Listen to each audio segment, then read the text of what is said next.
은혜 받으신 하나님 말씀은 신약성경 야고보서 1장 19절로 27절 말씀입니다. 신약성경 371면 2면 그 어간을 찾아주시면 되겠습니다.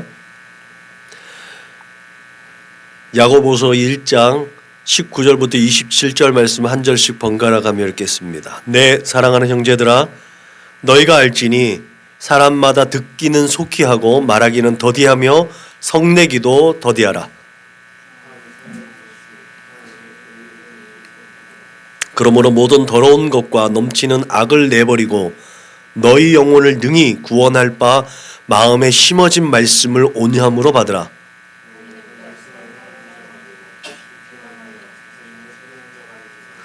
누구든지 말씀을 듣고 행하지 아니하면 그는 거울로 자신의 생긴 얼굴을 보는 사람과 같아서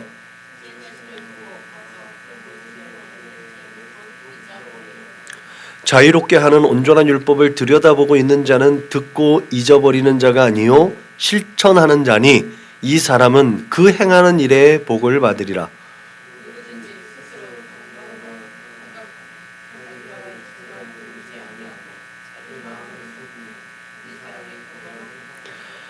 하나님 아버지 앞에서 정결하고 더러움이 없는 경건은 곧 고아와 과부를 그 환난 중에 돌보고 또 자기를 지켜 새 속에 물들지 아니하는 그것이니라.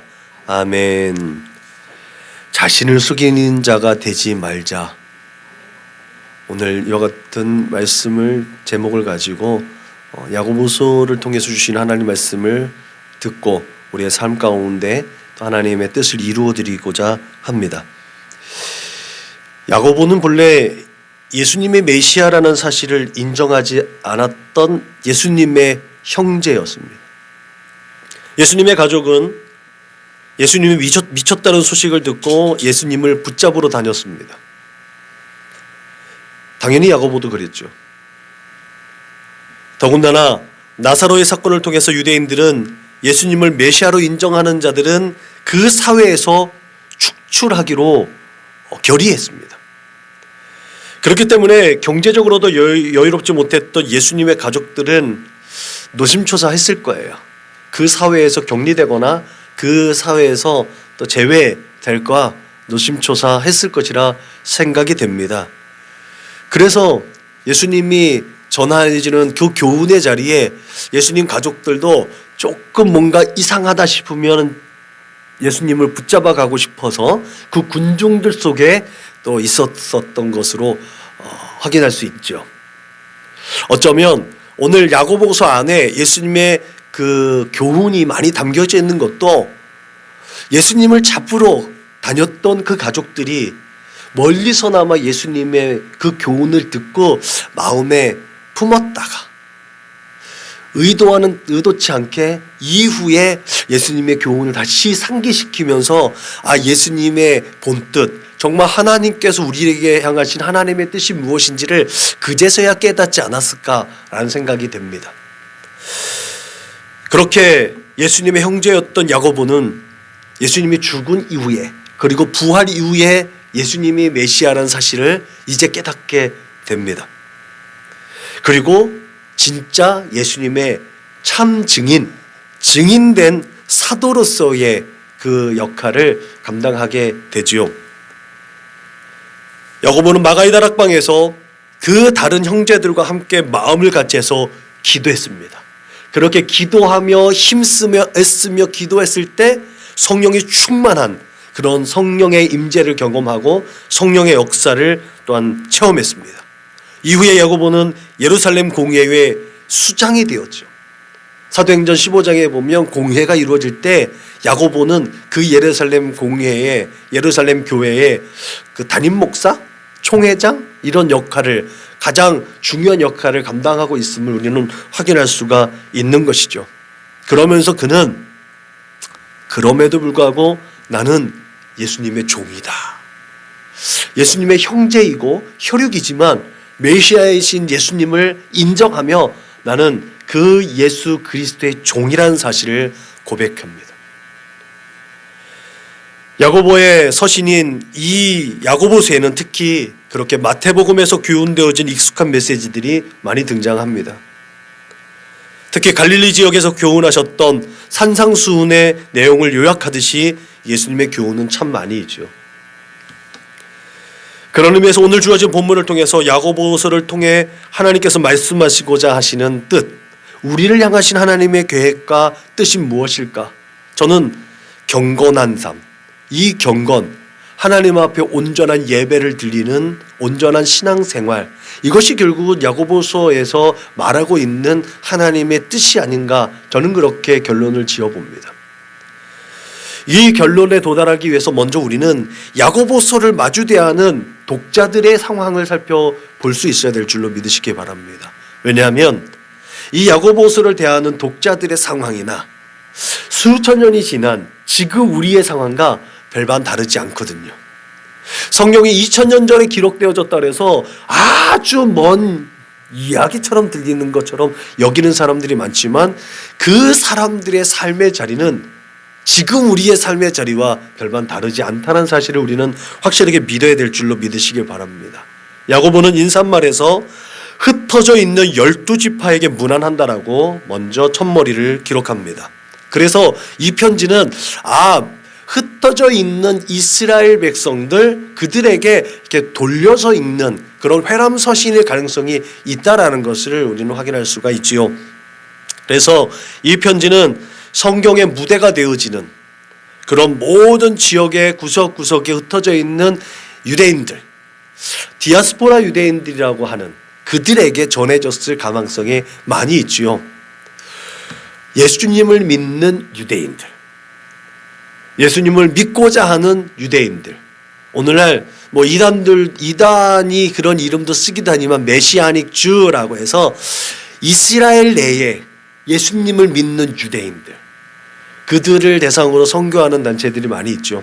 저희도 그렇게 선교 사역을 감당하고 있는데 그들처럼 흩어져 있는 유대인들에게, 예수를 믿는 유대인들에게 야고보는 그의 편지를 통해서 예수님의 교훈, 하나님의 진리를 또한 전하기를 원했다는 거죠. 그들의 상황이 도대체 어떠했길래? 그런 의미에서 이 율법이 율법되지 못하고 무용지물이었던 그 지금의 야고보서를 대하고 있는 독자들의 삶의 자리에서 도대체 하나님의 법을 어떻게 준수하며 살아가야 할까? 그런 딜레마에 빠져 있는 그들에게 야고보는 예수님이 행하신 삶의 궤적을 증언하고 있음을 믿으시길 주님의 이름으로 축복합니다. 오늘 우리의 삶의 자리에서도 그렇게 예수님께서 하신 그 일, 우리가 올 한 해 고백하고 다짐했듯이 예수 따라가는 삶, 예수께서 또 걸어가신 그 발자취를 따라가는 그 삶이 하나님께서 원하시는 거룩하고 복된 삶이라는 사실을 기억하시길 주님의 이름으로 축복합니다. 오늘 이 서신을 대하는 사람들을 흩어져 있는 이스라엘 하나님의 사람들, 이스라엘 지파라고 얘기했죠. 메시아닉 주, 흩어져 있는 사람들. 흩어져 있는 사람들은 두 부류가 있어요. 먼저는 베드로의 설교를 들었던 사람들이 있어요. 그리고 또 한 부류는 나중에 스테반의 설교를 들었던 사람들 이후에, 그 이후의 사람들이 있어요. 베드로 설교를 들었던 사람들은 이전에 역사적으로 굉장히 다양한 시기에, 아주 오래된 시기 동안에 약속된 땅에서 포로로 잡혀가 있던 그 타 지역에 살던 유대인들입니다. 그러니까 이들은 그 지역에서 굉장히 털을 닦고 안정된 생활이 구축되어져 있던 사람들이에요. 살펴보면 이들의 삶은 그렇게 염려할 거리가 없어요. 그런데 이후에 스데반의 설교를 듣고 나중에 야고보 사도행전 12장에 보면 야고보 사도가 죽은 이후에 흩어진 기독교인들이 있습니다. 흩어진 예수를 믿는 유대인들이 있어요. 그들의 삶은 원래 약속의 땅에서 구축되어져서 생활 터전이 그 땅에 있었지만 그 약속의 땅에서 핍박과 환란이 있어서 그 땅에서 흩어져 나간 사람들이 있단 말이죠. 이들에게는 정말 그 타지는 나그네의 삶이에요. 아무것도 없고 맨주먹 불끈 쥐고 있어야만 하는 그런 상황들입니다. 물론 그들 아름아름 그 친족이나 또 여러 가지 관계들 통해서 흩어져 있는 디아스포라 유대인들의 쪽으로 가서 붙어 있는 사람들도 있겠지요. 그러나 전자에 역사적으로 흩어져 있었던 사람들과 예수의 역사 이후에 흩어진 사람들, 이 전자와 후자의 경우는 천양지차라는 거죠. 그 상황, 삶의 자리들이 너무나 다른 상황들이었습니다. 후자에 있는 사람들에게 야고보의 메시지는 보다 더 적용될 수 있는 메시지의 내용들이죠. 그런 의미에서 야고보서신은 이 세상의 그 어떤 상황과 형편 속에서도 믿음이 있는 삶을 살아가고 있는 나그네로서의 우리의 인생, 그 나그네 인생을 살아가면서 하나님의 뜻에 부합된 삶을 살아가고자 하는 사람들에게는 분명히 합당한 하나님의 말씀인 줄로 믿으시길 주님의 이름으로 축원합니다. 그들에게 야고보는 여러 가지 시험을 당하는 상황에 대해서 말합니다. 우리가 여러 가지 상황들을 당할 때 어때요? 걱정하고 근심하고 염려하고 때론 좌절하고 낙심하고 절망하잖아요. 근데 야고보는 그러지 말라라는 거예요. 오히려 그런 여러 가지 환난과 시험을 당할 때에 기쁘게 여기라. 지혜가 부족하다고 여겨질 때 하나님께 구하라. 그리고 의심하지 말라는 거죠. 그 시험을 참는 자는 오히려 복되다라고 말하고 있죠. 그리고는 약속하신 생명의 면류관을 얻게 될 것이라고 우리에게 위로하고 권면합니다.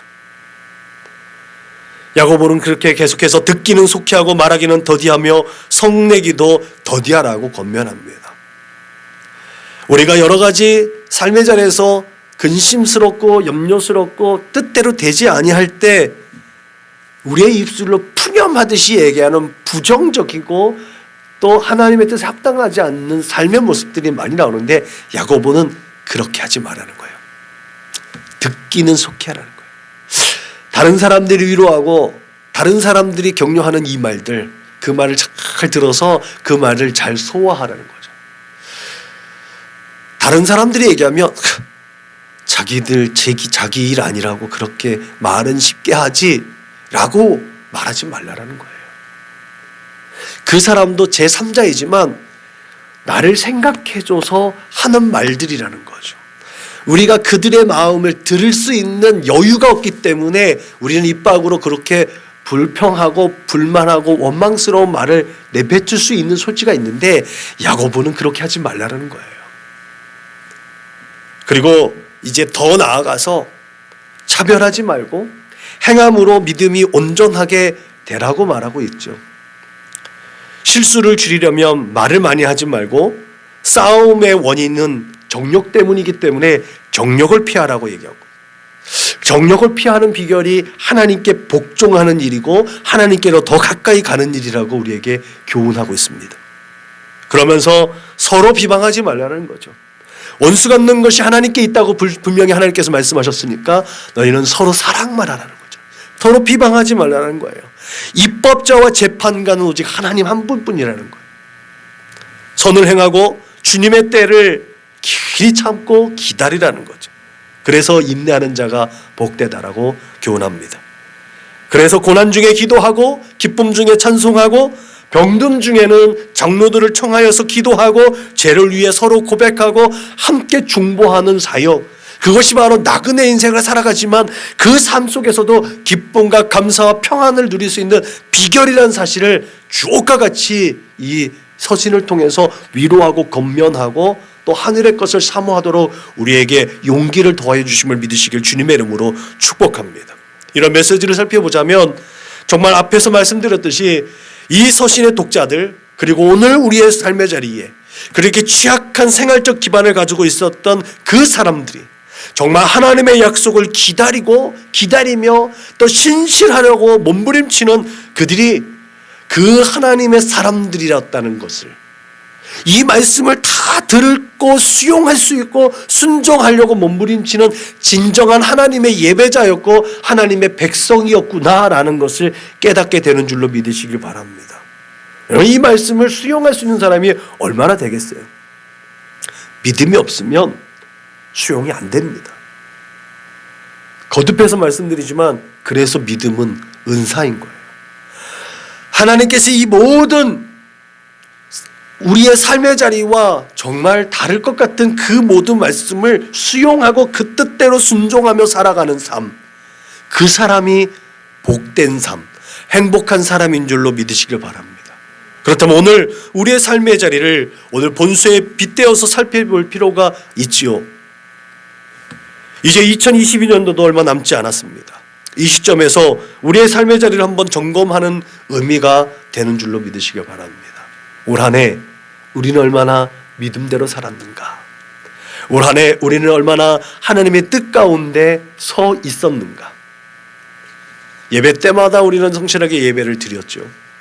하나님께 드려진 또 우리의 마음과 우리의 소원과 또 물질에 우리의 마음의 중심을 담아 올려드렸습니다. 그럼에도 불구하고 나는 오늘 한 해 얼마나 하나님의 뜻 가운데 성실하게 살아갔는가 한번 가슴에 손 얹고 하나님의 얼굴을 구할 필요가 있는 줄로 믿으시길 바랍니다. 한없이 부끄러운 것이 바로 나의 신앙의 모습이기도 합니다. 저와 같지 않을 수도 있습니다. 저는 올 한 해 그런 것 같아요. 하나님 말씀대로 산다고 몸부림쳤지만 그 말씀에 부합한 삶을 살았는가? 라고 생각하면 여전히 부끄럽기만 합니다. 야고보서의 메시지는 2000년 전 그때의 디아스포라 유대인의 상황에만 머물러 있지 않습니다.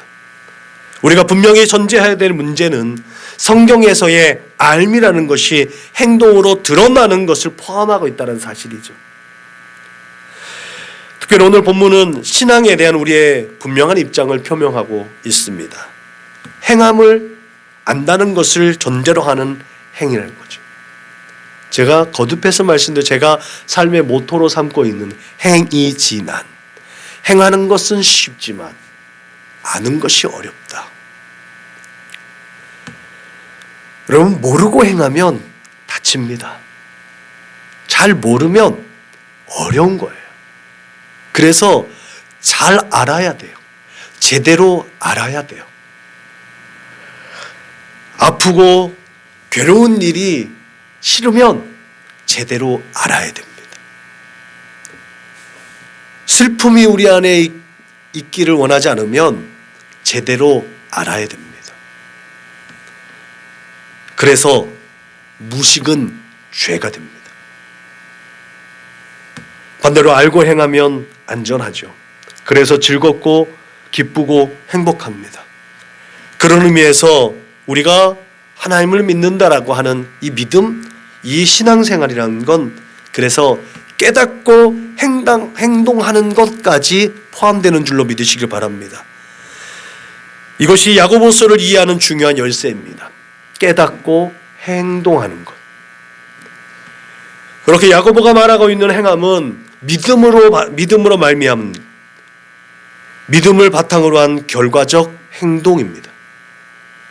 말하자면 우리의 삶의 표현인 말과 행동에 대한 야고보의 교훈은 올바른 신앙인은 믿음의 고백과 함께 믿음이 표현되어져야 한다는 사실로 우리는 이해할 수 있는 줄로 믿습니다.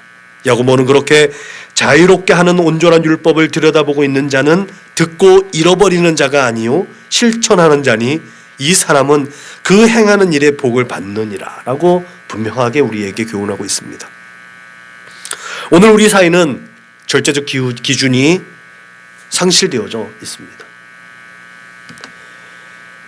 개개인의 성향과 가치 기준에 따라 행동하는 상대주의적 삶이 우리의 모든 인생에 전반적으로 다 영향을 미치고 있습니다. 인권과 개성이라는 이름 아래 어른들은 자녀들이나 또 자녀 세대에게 훈계할 수가 없는 시대가 되었습니다. 다르다고 인정하는 것을 바라면서 어른들의 말을 듣지 않지요. 성경을 나름대로 큐티하고 또 살펴본다고 자기 나름대로 쌓은 지식의 범주 안에서 다른 사람들의 또 큐티 그 경건을 인정하지 않는 것도 반영됩니다. 다름을 인정하는 것이 참 좋은 것인데 진리를 호도하고 진리를 왜곡하는 방향까지 이르게 되었다는 사실도 우리는 절대로 간과하지 않아야 될 줄로 믿으시길 바랍니다. 여러분, 이런 사회적 풍조 때문에 가정이 병들고 그 병든 가정으로 인해서 사회가 병들고 그런 사회가 병들었기 때문에 나라의 안녕과 질서에도 여러 가지 제약이 따른다는 사실도 우리는 분명히 기억해야 될 줄로 믿으시길 바랍니다. 우리 자녀들에게 어른 세대들, 우리 앞선 부모 세대는 믿음의 우산을 물려주기를 원하잖아요. 그렇지만 그것을 전수하는데 참 난관이 많아요. 그리고 예전과 같이 열정적이지 않아요. 왜? 부딪히기 싫으니까. 서로 상처되기 싫으니까. 이미 부모들은 자녀들과 타협이 진행되고 있습니다. 이러면 제가 지난주에 말씀드렸듯이 하나님을 알지 못하는 다른 세대가 일어날 수 있다는 사실도 우리는 분명히 기억해야 될 줄로 믿으시길 바랍니다. 그렇게 자녀들의 의견을 존중한다는 미명 아래 우리 자녀들을 세상과 적당하게 타협하게끔 방임하는 부모 세대의 죄가 된다는 거죠. 믿음은 마음의 중심에 따른 문제이기 때문에 실제적인 삶의 자리에서 하나님을 인식하고 살아가기만 하면 된다. 우리의 마음의 중심으로만 하나님을 믿으면 된다. 우리 예수님을 믿으면 된다. 라고 믿음만 강조했던 결과가 오늘 삶의 자리에서 그 믿음이 표현되지 않는 결과로 나왔다는 사실을 우리는 절대로 잊어버리면 안 될 줄로 믿으시기 바랍니다. 여러분, 그런 안일함과 합리적 사고 때문에 우리의 신앙은 그렇게 변질되었고 세상은 그때부터 교회에 소망을 가지지 않습니다. 지금 그렇게 세상이 교회를 염려하고 교회를 걱정하는 시대가 되었습니다.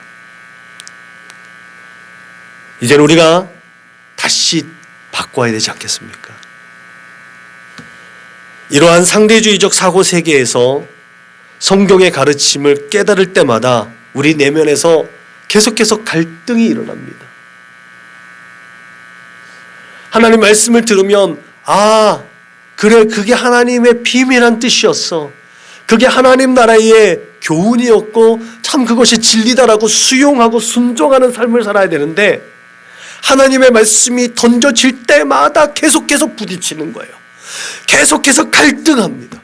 이게 세상과 타협한 사람들의 삶의 모습이라는 거죠. 우리는 하나님의 말씀을 듣고 하나님의 말씀을 볼 때마다 어떤 느낌이 듭니까? 감사하고 그 안에서 순종하고 하나님의 비밀한 것들이 드려져서 하나님의 얼굴을 기쁘시게 하는 그 순종의 믿음이 발동됩니까? 아니면 꼭 이렇게 해야만 하는가라고 의심이 들고 갈등하게 됩니까?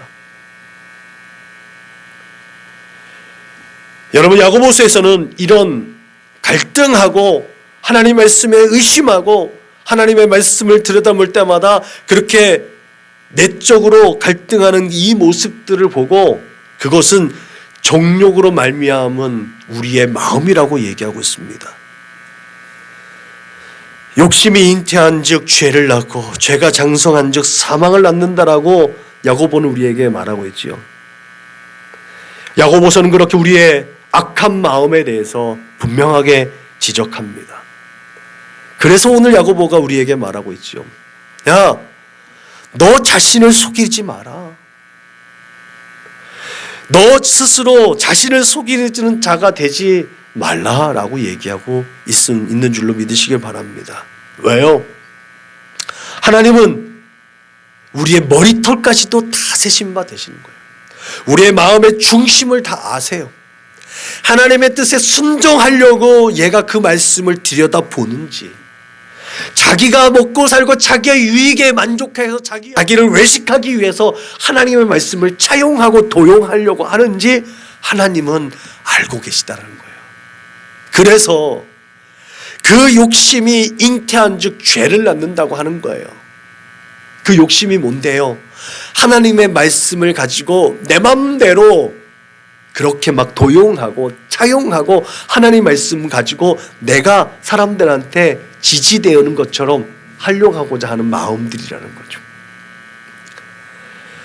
우리의 합리적이고 개인적인 사고가 하나님의 뜻을 퇴색시킬 수 있다는 사실을 우리는 분명히 기억해야 될 줄로 믿으시길 바랍니다. 하나님께서는 그것을 욕심이라고 규정하셨습니다. 여러분, 우리의 안락과 유익을 도모하게 되는 그 일들의 결과가 결코 하나님께 영광이 되지 않음을 하나님은 아시기 때문에 그것을 욕심이라고 하는 줄로 믿으시길 바랍니다. 그래서 예수님도 주여 주여 하는 자들을 모른다라고 말씀하신 줄로 믿으시길 바랍니다. 거듭해서 말씀드리지만 우리는 하나님의 영광이 되는 존재입니다. 하나님께 찬송을 올려드려야 되는 정체성을 가진 하나님의 사람들인 줄로 믿으시길 바랍니다. 그렇기 때문에 우리가 생각하고 행하는 모든 일들의 시작이 하나님께 영광이 되는가에 대한 물음으로부터 시작되어야 될 줄로 믿으시길 바랍니다. 그 일의 결과가 하나님의 영광이 되는 것이 아니라 그의 일을 시작하는 그 시점부터 하나님께 영광이 되는지 한번 묻고 하나님 앞에 다시 한번 고백하며 그 일에 대한 시작 발걸음을 옮겨야 될 줄로 믿으시길 주님의 이름으로 축복합니다. 그러므로 우리의 삶의 자리에서 무엇을 먹든지 마시든지 무엇을 하든지 다 하나님의 영광이 될 수 있기를 주님의 이름으로 축원합니다. 그런 의미에서 우리는 예수님의 가르침을 보다 분명하게 기억하고 말씀에 새겨야 될 줄로 믿으시길 바랍니다. 그것이 예수 따라가는 인생이 복된 사람인 줄로 믿으시기 바랍니다.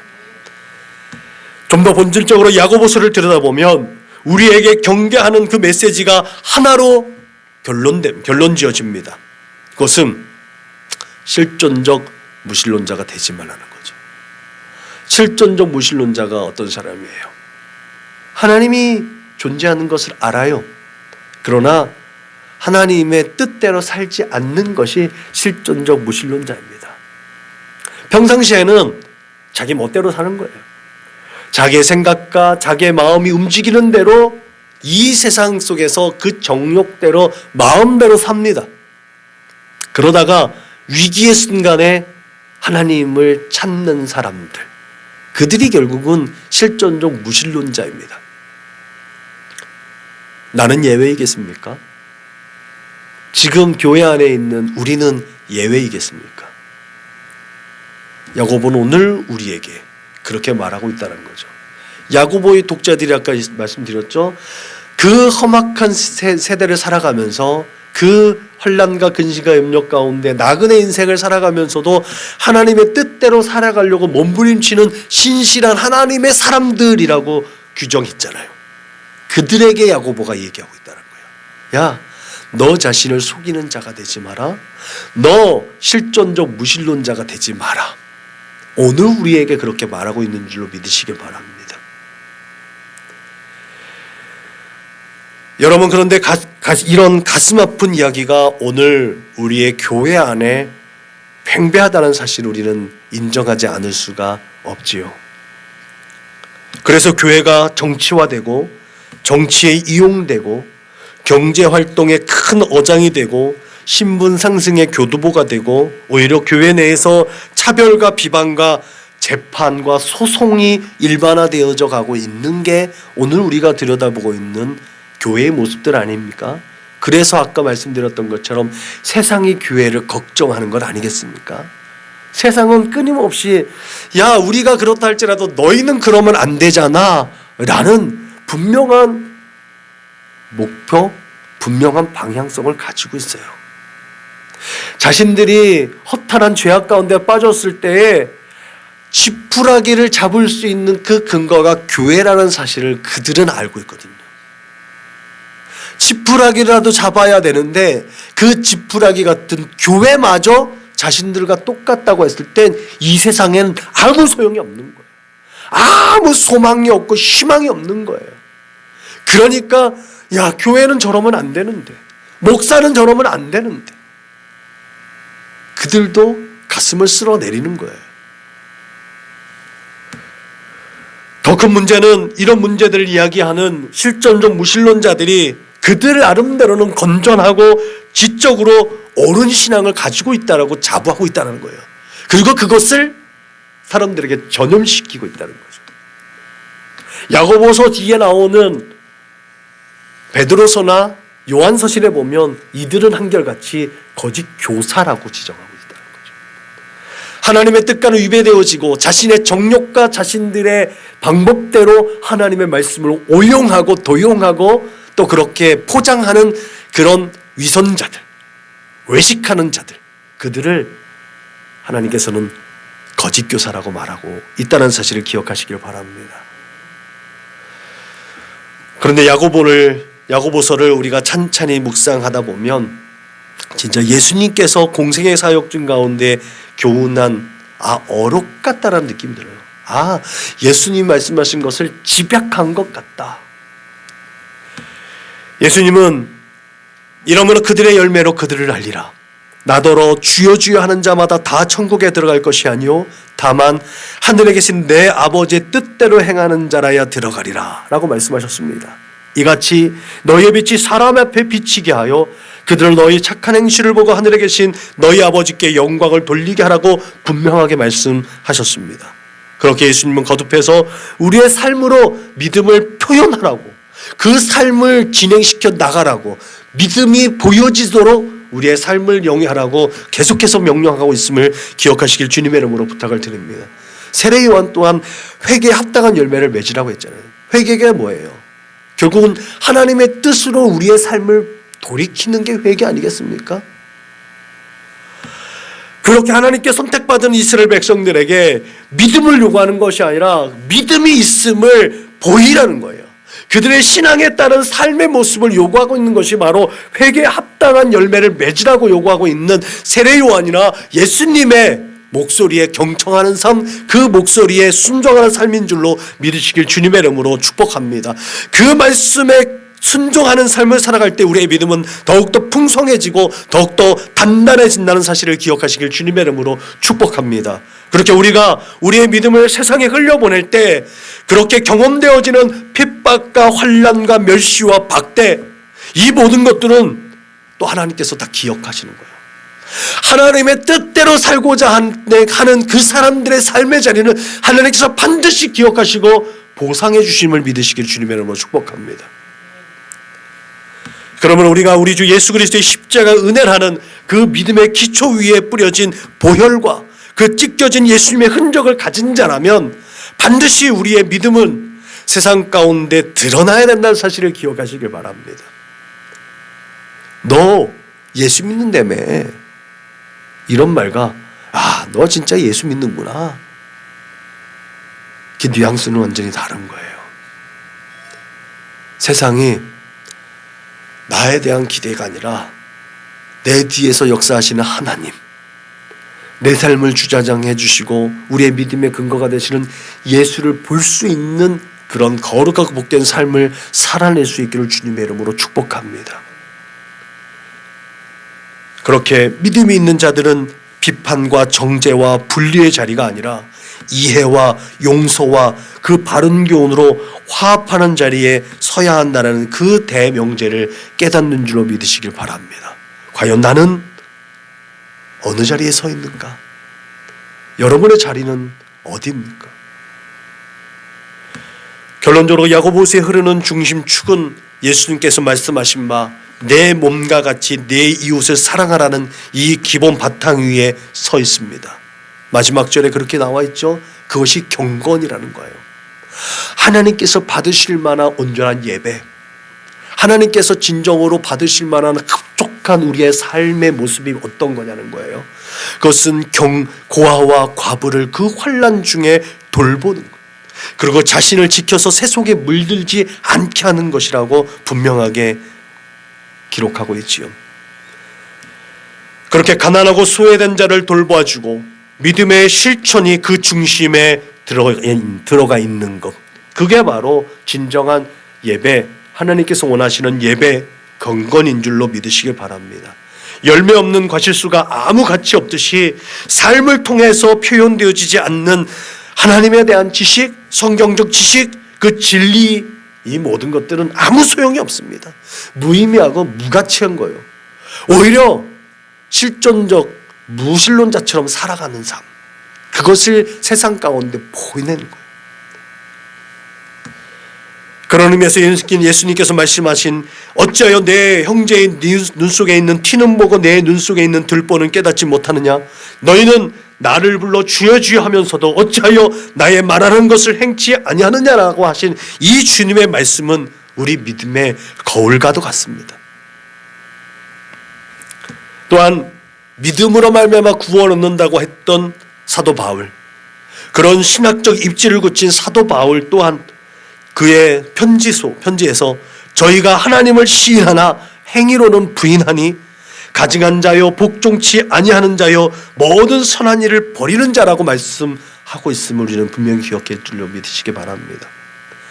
오늘날 이 야고보 서신을 지푸라기 서신이라고 그렇게 천시하는 사람들은 없습니다. 이처럼 기독교인이라고 말하지만 실제적인 삶에서 하나님을 부인한 자들에게 대한 경고는 성경에 가득가득 채워져 있습니다.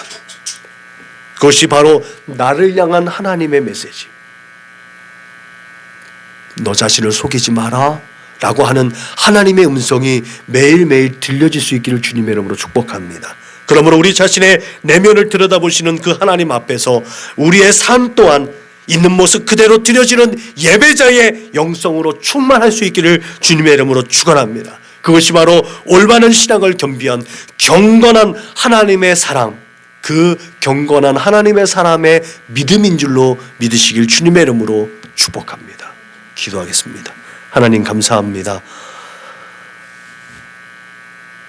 하나님을 섬기며 하나님의 뜻대로 살기를 다짐하며 그렇게 한 걸음 옮길 때마다 하나님의 나라를 앞당겨 살겠다는 우리의 믿음의 고백이 입술로만 마음으로만이 아니라 우리의 삶으로 드러날 수 있도록 주님 인도하시고 축복하여 주옵소서.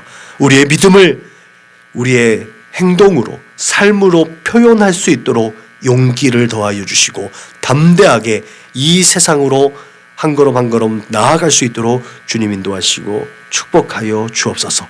그렇게 나 자신을 속이는 자가 되지 않냐고 있는 모습 그대로 하나님 앞에 나의 모든 것들을 올려드릴 수 있는 거룩하고 진실한 하나님의 사람들 다 되게 하여 주옵소서. 감사하며 걸어가신 우리 구주 예수님의 이름으로 기도드렸습니다. 아멘.